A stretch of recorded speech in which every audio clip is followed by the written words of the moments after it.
তালের এই ভরা মৌসুমে আজকে তৈরি করে দেখাবো আধুনিক ও শর্টকাট পদ্ধতিতে তালের ভাপা পিঠা। তাল দিয়ে বানানো পিঠাগুলোর মধ্যে এই ভাপা পিঠা খেতে কিন্তু বেশ ভালো লাগে। আর আজকের রেসিপিতে বেশ কিছু টিপস শেয়ার করেছি।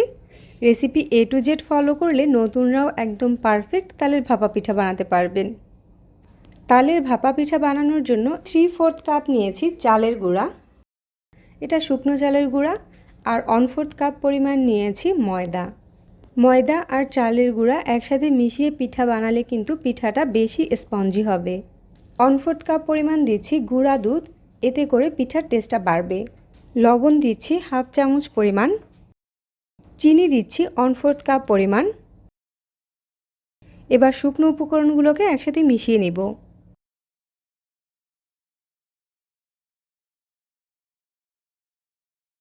এখানে তালের ঘন পিউরি নিয়েছি 1 কাপ পরিমাণ।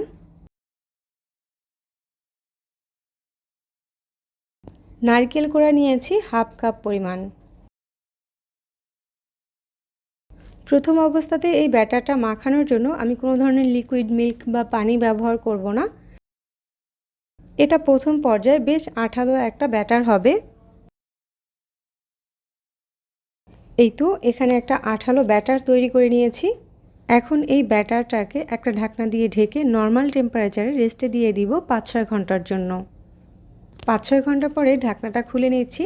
আর এই সময়ের মধ্যে এই ব্যাটারটা কিন্তু বেশ ফুলে উঠেছে। তালের পারফেক্ট ভাপা পিঠা বানাতে চাইলে এই টিপসটা অবশ্যই ফলো করবেন।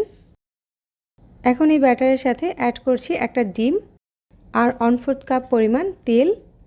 সম পরিমাণ চাইলে বাটারও ব্যবহার করতে পারেন। এখন সব কিছু একসাথে ভালোভাবে মিশিয়ে নিব। তেল আর ডিমটা দেওয়ার ফলে কিন্তু ব্যাটারটা আগের থেকে অনেকটাই পাতলা হবে, যার জন্য প্রথম অবস্থাতে কোনো রকম পানি বা লিকুইড মিল্ক ব্যবহার করিনি। এই সময়ে প্রয়োজন অনুযায়ী কিছুটা লিকুইড মিল্ক এর সাথে অ্যাড করতে পারেন। আমি এখানে সামান্য 2 টেবিল চামচের মতো লিকুইড মিল্ক অ্যাড করেছি। এই তো পারফেক্ট ভাপা পিঠার ব্যাটারটা কিন্তু খুব বেশি পাতলা হবে না, ঠিক এরকম ঘনত্বের হবে। পিঠার ব্যাটারটা কিন্তু খুব দ্রুত হ্যান্ড উইক্স থেকে পড়ে যাচ্ছে না, একটু থেকে থেকে পড়ছে। তেল আর ডিম ভালোভাবে ব্যাটারের সাথে মিশে গেলে দিয়ে দিব 1 চামচ পরিমাণ বেকিং পাউডার আর 1/2 চামচ পরিমাণ বেকিং সোডা। এই দুইটা উপকরণ প্রথমে ব্যবহার না করে এই সময়েই ব্যবহার করবেন। সব কিছু একসাথে ভালোভাবে মিশিয়ে নিব।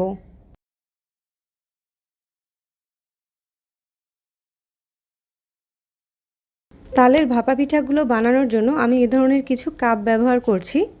আপনাদের কাছে যে কোনো স্টিলের কাপ থাকলে সেটাতে করেও পিঠাগুলো ভাপিয়ে নিতে পারেন। পাত্র যেটাই হোক না কেন, পাত্রের গায়ে হালকা একটু তেল ব্রাশ করে নিতে হবে। এবার কাপের ভিতরে অল্প কিছুটা করে পিঠার ব্যাটার নিয়ে নিচ্ছি, কারণ পিঠাটা কিছুটা ফুলে উঠবে। এখন উপর দিয়ে একটু নারকেল কোড়া দিয়ে দিচ্ছি। হলুদের উপরে সাদা, দেখতে বেশ ভালো লাগবে। পিঠাগুলোকে ভাপিয়ে নেওয়ার জন্য একটা পাত্রে কিছুটা পানি গরম করে একটা স্টিলের স্ট্যান্ড বসিয়ে দিয়েছি।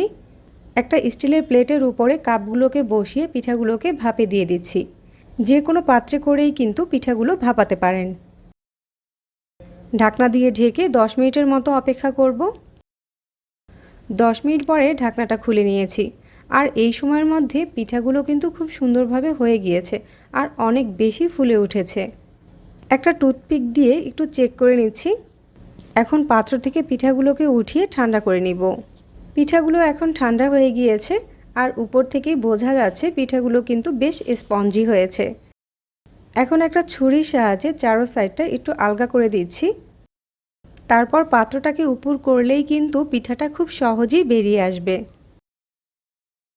এই তো তৈরি হয়ে গিয়েছে খুবই মজাদার তালের ভাপা পিঠা বা বিবিখানা পিঠা। আর এই পিঠাটা দেখেই বোঝা যাচ্ছে যে এটা কতটা পারফেক্ট হয়েছে।